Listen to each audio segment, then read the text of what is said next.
Everyone, আমি আজ আমি নিয়ে চলে এসেছি বাঁধাকপির একটি রেসিপি। যেভাবে তুমি তোমার গোপন তথ্যগুলোকে লুকিয়ে রাখো, ঠিক সেইভাবে বাঁধাকপির ভেতরেও পোকা থাকে, যেগুলোকে পরিষ্কার করে নিতে হবে।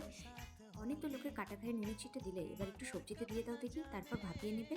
ভাপিয়ে নেওয়ার পর এখানে দেখতে পাচ্ছ আমি কী মশলা নিয়ে নিয়েছি। আদা বাটা, রসুন বাটা, পেঁয়াজ কুচি, টমেটো পেস্ট আর কাঁচা লঙ্কা। কথার মাঝে ফোড়ন না দিয়ে এবার তরকারিতে ফোড়ন দিতে হবে। তারপর পেঁয়াজ কুচি দিয়ে, পেঁয়াজ বাটা দিয়ে হালকা করে ভেজে নিতে হবে। ভেজে নেওয়ার পর একে একে রসুন বাটা, আদা বাটা দিয়ে আবার ভাজতে হবে এটাকে, টমেটো পেস্ট দিয়েও।